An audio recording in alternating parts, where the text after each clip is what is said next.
자사까지의 배합에 대해서 알아보겠습니다. 1. 자. 자는 동지를 기준으로 시작되는 겨울의 기운을 대표하며 모든 것을 응결하고 핵심화하는 역할을 한다. 이는 여러 개의 것을 하나로 압축하고 핵심적인 요소만 남긴다. 자는 종자의 개념으로 하나에서 여러 개로, 여러 개에서 하나로 다시 분화하는 순환을 상징한다. 자의 기운은 전체적인 응집과 압축을 통해 미래를 위한 중요한 준비를 하는 역할을 한다. 이는 변화와 성장의 근본적인 에너지를 축적하는 과정이라고 할 수 있다.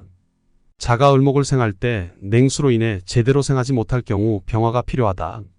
병화가 있어야 자가 을목을 잘 생하고 이를 통해 상점의 품목이 변화하거나 인테리어 등이 개선된다. 이는 자의 기운이 변화와 발전을 위해 외부의 자극을 필요로 한다는 것을 보여준다. 자월의 핵심적인 특징은 응결과 압축이며 이를 통해 전문성을 형성하는 과정이다. 자는 전체를 하나로 통합하거나 하나를 여러 개로 나누는 능력을 의미한다. 이는 자의 기운이 단순한 응결을 넘어서 다양한 형태로 변형하고 적용할 수 있는 가능성을 가지고 있음을 나타낸다. 이러한 과정은 미래의 가능성을 위한 중요한 기반이 되며 자의 기운이 지닌 본질적인 의미를 더욱 확장시킨다. 2. 축. 축은 자와 마찬가지로 핵심적인 역할을 하며 이미 땅 속에서 움트는 뿌리를 상징한다. 축은 자의 계획을 실천으로 옮기는 단계로 구체적인 행동으로 나타난다. 축의 기운은 자의 응결된 계획을 실제로 땅에 심어 구체적인 결과를 만들어내는 과정이다. 이는 자가 가진 잠재력을 실현하기 위한 첫 번째 단계로 볼 수 있다. 축월의 을목은 자월의 간목과 달리 실천을 강조하며 충직한 부하나 아내와 같은 성격을 나타낸다. 이는 축의 기운이 충실하고 헌신적인 성격을 지니고 있으며 자의 계획을 현실로 옮기기 위한 실질적인 노력이 필요함을 의미한다. 축은 자와 합하여 계획과 실천의 조화를 이룬다. 자와 축의 관계는 생각과 행동, 계획과 실행의 관계로 이 둘이 조화를 이룰 때 비로소 진정한 발전이 가능하다. 3. 인. 인은 삼양으로 지하에서 싹이 나는 단계이다. 아직 지하에 있지만 싹이 나기 시작한 시기이며 병화와 수가 필요하다. 병화는 싹을 밀어주는 역할을 하며 수는 싹을 키운다.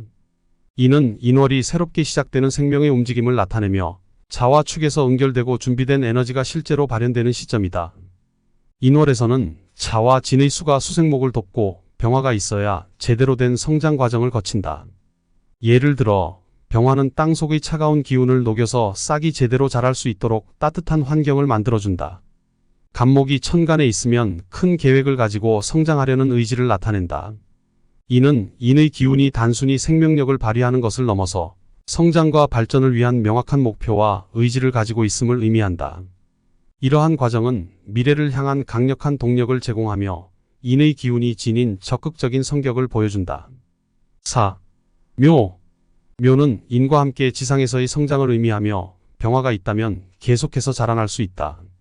춘분 이후에는 임계수의 도움이 필요하며 이때 수가 너무 많으면 수몰의 위험이 있다. 따라서 화와 수의 균형이 중요하다. 묘의 기운은 인에서 시작된 생명의 싹이 지상으로 나와 본격적인 성장을 이루는 단계로 성장의 초기 단계에서 중요한 역할을 한다. 모광절에서는 수화의 기운이 목의 성장을 돕고 지나친 수는 나무를 왜곡시킬 수 있으므로 균형이 필요하다. 이는 묘월의 기운이 균형과 조화를 통해 비로소 온전한 성장을 이룰 수 있음을 의미하며 이 과정에서 적절한 자극과 환경이 얼마나 중요한지를 보여준다. 묘는 성장의 가능성을 극대화하기 위해 반드시 화와 수의 균형을 유지해야 한다. 5. 진. 진은 가불목이 자라는 땅으로 농과 밭을 의미한다. 병화가 있으면 경작지로 사용될 수 있으며 경금이 있으면 열매를 맺는 나무가 된다. 진의 기운은 목이 본격적으로 자라 열매를 맺기 위한 기반을 제공하는 역할을 한다. 이는 자축인에서 준비된 계획과 의지가 실제로 성과를 이루기 위한 단계로 진의 땅이 가지는 풍부한 자원이 이를 돕는다. 진중계수는 실용 지식으로 전환되며 경금이 이를 돕는다면 더 높은 수준의 현장 지식으로 발전한다. 이는 진월의 기운이 단순히 성장의 기반을 제공하는 것을 넘어서 이를 실용적이고 가치 있는 결과로 만들어 내기 위한 중요한 역할을 한다는 것을 의미한다. 진은 계수를 포함하고 있지만 습할 위험이 있어 병화와 정화의 균형을 맞추어야 한다. 이는 진의 기운이 제대로 발현되기 위해서는 적절한 환경과 자극이 필요함을 나타내며 이를 통해 진정한 성장과 성과를 이룰 수 있다. 6. 사. 사는 여름으로 넘어가는 시작을 의미하며 꽃이 피고 열매가 맺히는 단계이다. 사중 경금이 투관되면 가을까지 지속될 수 있다. 사의 기운은 목이 본격적으로 꽃을 피우고 열매를 맺기 위한 단계로, 이는 성장이 성과로 전환되는 중요한 순간을 나타낸다. 사의 단계에서 목은 이제 더 이상 단순한 성장에 그치지 않고 그 결과로서 열매를 맺기 위한 준비를 하게 된다. 수는 꽃으로 가는 것이며 이를 경영과 전략으로 표현할 수 있다. 이는 4월의 기운이 단순한 성장을 넘어서 성장을 바탕으로 한 성과와 그 성과를 극대화하기 위한 전략적 접근을 필요로 한다는 것을 의미한다. 4월생은 수를 통해 꽃이 피고 그 과정을 통해 생각을 돈 버는 것으로 연결하는 능력을 지닌다. 이는 사의 기운이 매우 실용적이고 현실적인 성격을 가지고 있음을 보여준다. 수가 부족하면 식상이 죽고 재성이 소멸될 수 있다. 목이 없으면 공중에서 피는 안개꽃과 같은 현상이 나타난다. 이는 4월에서 수와 목의 균형이 얼마나 중요한지를 보여주며 이 균형이 깨질 경우 성장의 결과물이 제대로 이루어지지 않을 수 있음을 의미한다. 사는 성장과 성과, 그리고 이를 위한 전략과 균형의 중요성을 강조하는 단계이다. 7. 전체적인 흐름.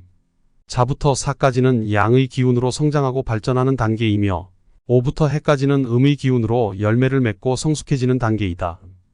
이 과정에서 각각의 지지는 특정한 역할을 하며 그에 맞는 배합과 균형이 중요하다.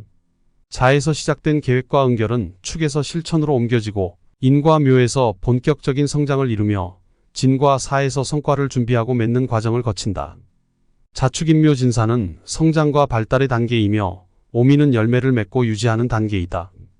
열매를 맺기 위해 꽃은 사라져야 하며 이는 희생과 변화의 과정으로 설명된다. 이는 자연의 이치와 같으며 열매를 맺기 위해서는 이전의 성장 단계에서 이루어진 요소들이 변화하고 소멸해야 함을 의미한다.